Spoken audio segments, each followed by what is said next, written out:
Wahai para suami, bagaimana istrimu di rumah? Sudahkah dekat dengan Nabi sallallahu alaihi wasallam? Bagaimana salat mereka? Bagaimana pakaian mereka wahai ahli maulid? Bagaimana cara hidup mereka wahai ahli maulid? Bagaimana engkau di toko wahai ahli maulid? Apakah masih berbohong? Mana perjuangan kita untuk Nabi? Mana mengaku cinta kepada Rasulullah? Ya Allah, ya Allah, ya Allah, jangan kau halangi kami dari rahmat-Mu karena dosa-dosa kami, ya Allah.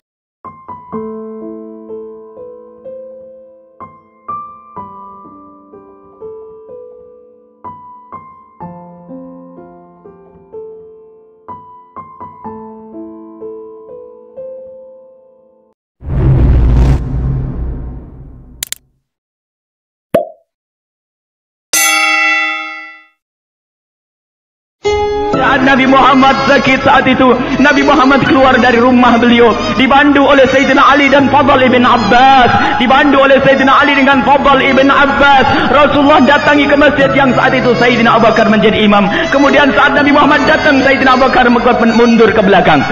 Dan setelah melakukan solat, Nabi Muhammad berdiri dan berkhutbah. Setelah berkhutbah bercerita tentang banyak hal Nabi Muhammad dan berkata, seorang hamba dipilihkan oleh Tuhannya. Seorang hamba suruh memilih antara dua hal, di dunia dan abadi di dunia, atau di surga bersama Allah, bertemu dengan Allah.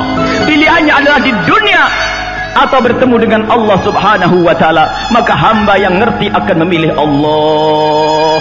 Itu isyarat akan kematian Rasul sallallahu alaihi wasallam. Nabi Muhammad memberikan kabar kepada sahabat, aku disuruh memilih dua hal, antara di dunia dan milih Allah Subhanahu wa taala, dan hamba tersebut memilih Allah. Saat itu para sahabat Nabi belum ada yang paham. Abu Bakar As-Siddiq, Sayyidina Abu Bakar As-Siddiq menangis di saat mendengar berita itu. Setelah Sayyidina Abu Bakar menangis, Sayyidina Abu Bakar menangis, di kiri kanan Sayyidina Abu Bakar ikut menangis. Sehingga setelah itu semua menangis, bahwasanya itu khutbah terakhirnya Rasulullah. Rasulullah akan dipanggil oleh Allah Subhanahu wa taala. Dan setelah itu Rasulullah melanjutkan khutbahnya dan berkata, siapapun di antara kalian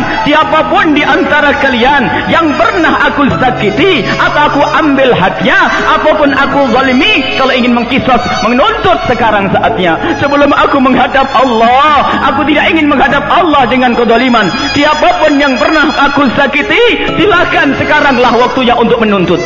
Berdiam Nabi Muhammad. Rupanya para sahabat Nabi tidak ada yang menjawab sepatah kata pun. Lalu Nabi Muhammad ingin melanjutkan ceramah beliau. Di saat Nabi Muhammad ingin melanjutkan ceramah beliau, tiba-tiba di belakang ada yang berdiri, ya Rasulullah, aku yang akan mengambil kisah atasmu ya Rasulullah, aku yang akan menuntut ya Rasulullah. Para sahabat Nabi yang semula menangis, terhenti tangisnya mendengar suara tersebut. Siapa gerangan dia? Mungkin orang munafik yang ingin kurang ajar dengan Rasulullah, mungkin orang munafik yang mau jahil dengan Nabi Muhammad. Kemudian Nabi Muhammad berkata, taqaddam, majulah engkau. Mendekatlah orang tersebut. Setelah orang itu mendekat, para sahabat Nabi semua mengenalnya, dan Rasulullah pun ternyata juga mengenal orang ini. Orang ini adalah orang cerdas yang saat itu ditanya oleh Rasulullah, engkau minta apa? Dia menjawab, ya Allah, doakan aku agar aku mati tidak pakai hisab, langsung masuk surga. Dan itulah Ukasah yang didoakan Nabi Muhammad menjadi ahli surga tanpa hisab. Bagaimana akan menuntut Rasulullah?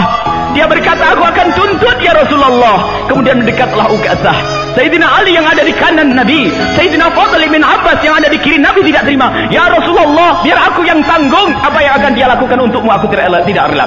Biar aku yang disakiti ya Rasulullah. Sayyidina Fadl pun berkata, biar aku yang disakiti ya Rasulullah, jangan engkau ya Rasulullah. Nabi Muhammad menjawab, tidak, itu urusanku dengan dia. Ini urusanku dengan Ukasah. Ukasah apa yang kau tuntut atasku wahai Ukasah?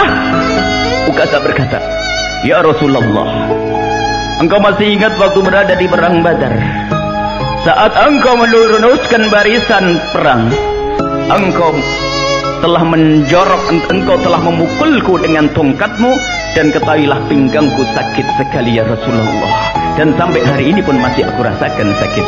Aku akan balas atasmu ya Rasulullah. Nabi Muhammad berkata, baik Ukasah, balaslah kalau ingin membalas. Ukasah menjawab, ya Rasulullah, waktu engkau memukulku aku tidak pakai baju, sekarang engkau pakai baju, buka bajumu ya Rasulullah.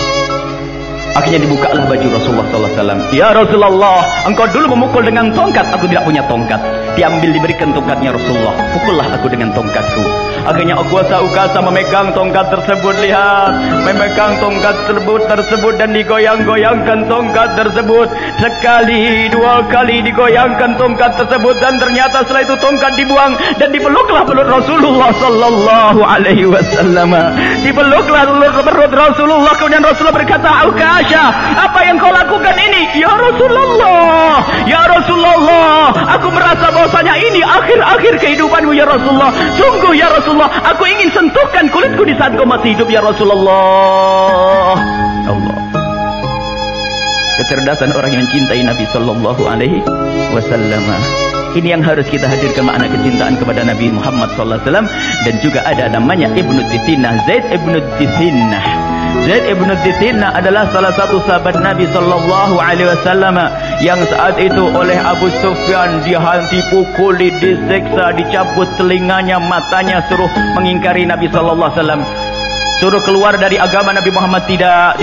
Lalu setelah itu Abu Sufyan yang waktu itu masih kafir berkata kepada Zaid Ibnu Dithinah, Zaid Ibnu Dithinah, kau akan disalib dan kau akan dibunuh, kau akan mati, kau disiksa. Dia mengatakan tidak ada masalah. Bagaimana kalau seandainya ditukar dengan Muhammad? Bagaimana, engkau setuju atau tidak? Ibnu Dithinah berkata, Zaid Ibnu Dithinah berkata, demi Allah, aku tidak rela jika Nabi Muhammad kena duri di rumah sementara aku enak-enak di sini. Aku tidak rela Nabi Muhammad kena duri pun aku tidak rela. Bagaimana akan kau siksa? Tidak, aku tidak akan merelakan itu semuanya. Sampai Abu Sufyan saat itu berkata, Wallah, karena mereka juga kenal Allah biarpun mereka menyekutukan Allah. Wallah, demi Allah, aku pergi ke Rom, aku pergi ke negeri-negeri ajam, aku melihat semua orang pada mengagungkan raja-raja mereka. Akan tapi aku tidak pernah melihat orang yang mencintai dan mengagungkan sahabatnya seperti Muhammad. Wallahi inni ma ra'aitu ahadan yuhibbu ahadan ka hubbi ashabi Muhammadin Muhammada. Aku tidak pernah melihat orang yang mencintai seseorang seperti sahabatnya Nabi Muhammad mencintai Nabi Muhammad sallallahu alaihi wasallam. Sahabat Nabi sangat mencintai Nabi sallallahu alaihi wasallam, jadi tidak rela kalau seandainya Nabi Muhammad disiksa, sampai akhirnya waktu itu dia akan dibunuh. Kemudian setelah itu berkata, kau akan dibunuh wahai Zaid Ibnu Dithinah, silahkan kalau mau bunuh aku. Lastu ubali hina uqtalu muslima. Aku tidak peduli di saat aku dibunuh dalam keadaan muslim. Aku tidak peduli, pokoknya aku mati dalam keadaan Islam. Kemudian setelah itu dia minta sholat 2 rakaat. Dan setelah minta sholat 2 rakaat, ternyata setelah assalamualaikum dia mengatakan, Assalamualaikum ya Rasulullah, Assalamualaikum ya Rasulullah, Assalamualaikum ya Rasulullah. Kesungguhan mengucapkan salam kepada Nabi Muhammad. Di antara yang hadir mendengar jawaban dari Nabi Muhammad yang ada di tempat yang jauh, Alaikassalam, Alaikassalam, Alaikassalam ya Zaid, tempatmu adalah bersamaku di surga nanti. Dan setelah itu dibunuhlah Zaid Ibnu Dithinah. Lihat, ini sekedar contoh saja. Mereka rela nyawanya diberikan untuk Rasulullah. Sekarang ini kadang Masya Allah urusan kerjaan haram, sudah begitu ngaku cinta Nabi Muhammad. Jangankan nyawanya, lapar sedikit saja harus mengambil yang haram. Kadang-kadang bukan urusan lapar, hanya pengen baju yang bagus saja ngambil yang haram. Pengen mobil bagus ngambil yang haram, bukan mau mati. Ini yang harus jadi pelajaran buat kita. Ingat Nabi sallallahu alaihi wasallam yang mencintai Rasulullah, yang mencintai Nabi Muhammad sallallahu alaihi wasallam. Tunjukkan di rumahmu wahai para suami, bagaimana istrimu di rumah. Sudahkah dekat dengan Nabi sallallahu alaihi wasallam? Bagaimana salat mereka? Bagaimana pakaian mereka wahai ahli maulid? Bagaimana cara hidup mereka wahai ahli maulid? Bagaimana engkau di toko wahai ahli maulid?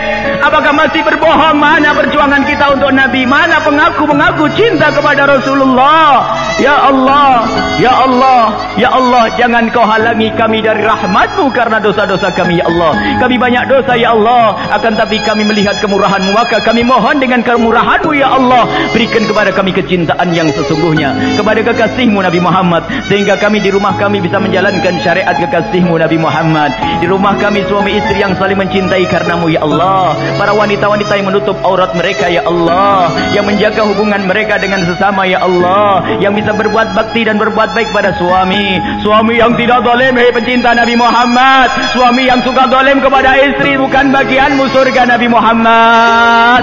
Hei para suami yang suka ngomong kasar kepada istri, apa arti maulidmu? Kau adalah pendusta jika ternyata kau belum bisa berkasih sayang dengan istri-istrimu yang Nabi berpesan, istausu bin nisa'i khaira.